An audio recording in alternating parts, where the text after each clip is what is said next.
readers to jump on the good websites. Dean Wesley Smith also has a website. I think it's just deanwesleysmith.com. I can really spell that. But his latest post is on pricing. And you have to keep reading these things because they change. So when he first, like a few years ago, it was like indie novels, $4.99 is under $1. And people like e-novels, sorry, you know, like people would be like, and now he's saying $6 or $7.99.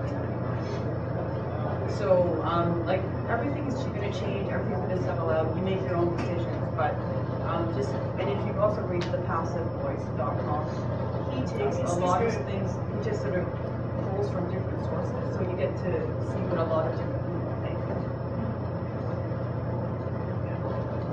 Since you touched on agents and stuff, when you self-publish, some writers will say it's still worth paying an editor to go through the book and take an editorial look at it. Yes. So is there any reason to still have an agent involved, or how would you go and find an when you're editor? self-publishing, no.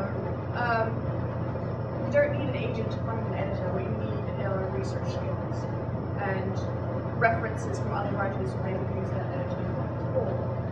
That's incredibly important. If you come across an editor who refuses to give out contact information for some of their previous clients, so you can ask for references, run. They're probably not doing a brilliant job. But editors, of course, are expensive, so you can be really expensive, depending on the size of your book. So it's always good to get a community of beta readers. If you can't afford an editor, get at least 3 beta readers who will go through your manuscript. Yeah, this worked for me, this didn't. What word is this? What are you trying to spell? Because let's be honest, it's necessary. Everybody in this room is an awesome writer. Okay, we're all fantastic. But even the greatest writers sometimes need a second opinion. We always have blind spots. Oh, yeah. Well, I work as an editor, and I also have an editor with myself. Yeah, Oh, yeah. yeah. It's, Yeah. I And can't there are sell. some that you can go through, and you can go through Editors Association of Canada. Yes. But that's a good source. But also Ottawa Independent Writers, OIW, in town here. There are people there who list services as well that they do editing. So you can always talk to the editors there and see what kind of expenses are involved, because editing is a lot of work. Yes, yeah. There are different levels of edits that you can have done. Yes, But that's it's like- correct. There's copy editing, like looking for punctuation and grammar. Content And then actually, like, actually code editing around. Yeah. So honestly, I would say if you can afford it, then obviously, get an editor. If you can't afford it, then you use your beta readers. You should always use beta readers. And then Send it to your beta you readers go in before you send it to between. me. Like, so I didn't have anyone edit this because I'd already been paying for the ethics, so why would I have someone read it, you know? But there were other ones that I did for my novels and that sort of thing. And same thing with cover art. If you can afford it, hire a cover artist who, like, they're a good one. And who does a good job. it doesn't have to be expensive. My cover artist, he recently raised his price on cover covers. Yes, mine too. Awesome. But that's awesome. That's still a really great good price. for a Yes. really good cover. He does awesome work. The cover for the book that's coming out for me in October was done by somebody I met online networking. And we're now quite good friends on Facebook. And it cost me $75. And the cover is beautiful. I was so stoked when I saw it. She did a fantastic job. So yeah. Do not shortchange yourself on covers. Covers are often the first thing that a potential reader will see of your book.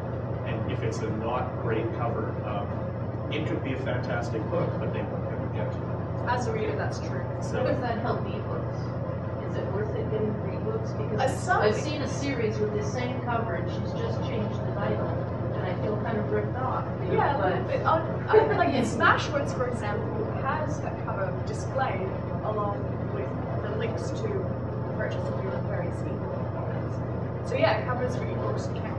well, and You have to have a good thumbnail. That's what I say for ebook. Yes. Because they're like this. Covers, and you have to design a cover that looks good this size, but also looks good that size. Yeah. Because if it's just blur mess at that size, it's less than useless. And just on that subject, because I've actually had discussions, because we're now working on a cover for my novel, because I've had discussions about this with my publisher. The general thinking in the publishing industry is that the cover has to be really simple, so that when it gets shot down to that size, it's still legible. I don't actually with that.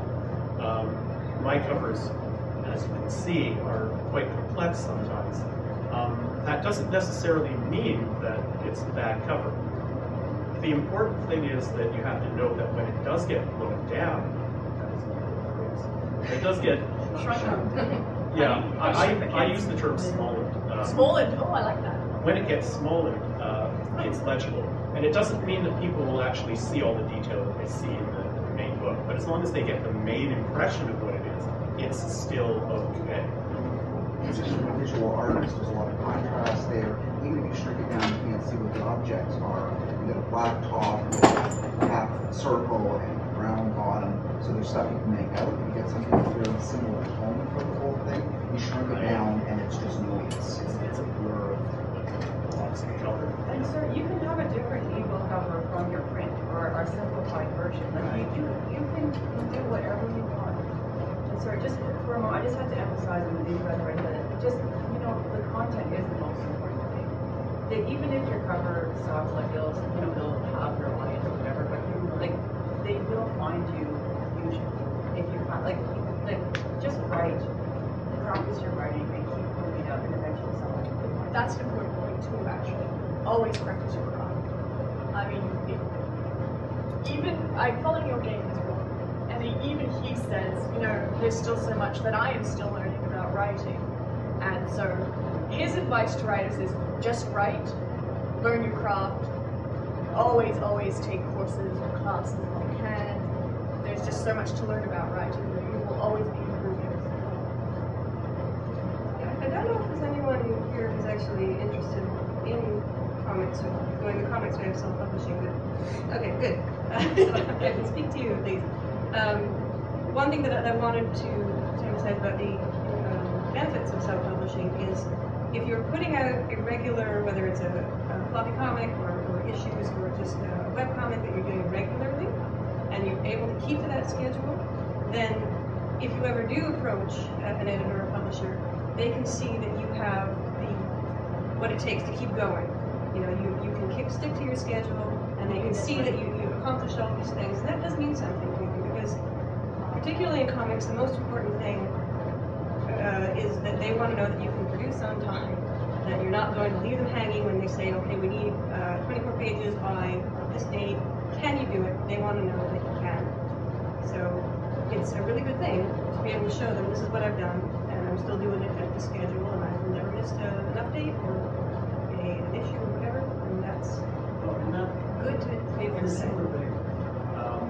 If you can have a blog or a website or something that you can contribute to on a regular basis, do it. Absolutely do it for quite a variety of reasons, but one of the reasons you might not think of. So I started this website and I thought, okay, I'll write 3 pieces a week. They're less than 1,000 words. How hard could it be, right? And it was good for the first month or 2. And then you get to the year and you've been writing 3 pieces for 50 weeks. That's 150 pieces. And of course, over the span of 10 years, that's over 1,500 pieces. And I'm actually proud of the fact that I've never missed a week, but here's the thing. My writing has evolved. Okay, my writing has changed. Just the fact that I have to do it every single week. When I get to the point now where I'm writing a novel and sending it to a publisher, this is a novel that comes out of a substantial amount of writing experience. Something that I couldn't have done if I hadn't have done that over that period of time. So, if you can set yourself up online, I mean, it's good advertising, it's good for a lot of different reasons, but just forcing you to write is a really good reason. Well, just on that point, actually, you were talking about setting up your website and getting going, we were talking before, I think, about have all that stuff before you actually have your a book or a product ready to go. So if you have your website and you've got nothing to offer there just yet, So I disagree. Get your stuff out there, make money. I mean, yeah, they want to look up and see that you've got a blog and everything like that, but I concentrate my efforts on getting the products out there. And you can just have a static website with a picture of yourself saying hi or whatever, and then that's enough.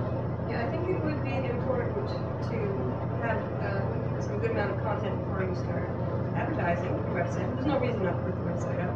I started out with just a blog. I was like, I want to write, so I'm going to put up a blog. And I don't know, it's kind of sort of more of, it's less informative, I suppose, than most of the books. It wouldn't be, it's basically more about what I'm writing and how I went about it, how my training went the night before, that kind of stuff. But when I look up authors, I like to have that personal connection with them. One of the reasons why I follow Neil Gaiman's blog is because he talks about the everyday rubbish that he's doing. I'm like, oh wow, you're a lot like me. That makes me happy. And it's I blog like irregularly. I just have, because I don't have a lot of time, so I put my time into content. But I have to say that promotion is changing. I don't do a lot of promotion. This book did not get a single tweet or like I did one post on my publishing website. There was an inaugural post, so I had 0 followers and 0 people looking at it. It's still sold. Okay, so don't get sucked down to the promotion. Okay, most important thing is just get it out there. And sorry, and even if you want to promote, promotion is changing, right? It used to be all about ads and whatever, and Publishers Weekly. But now people just want to get to know you. They want you to be human. They don't want you to just be sell. They want to know how your practice went with the everyday rubbish.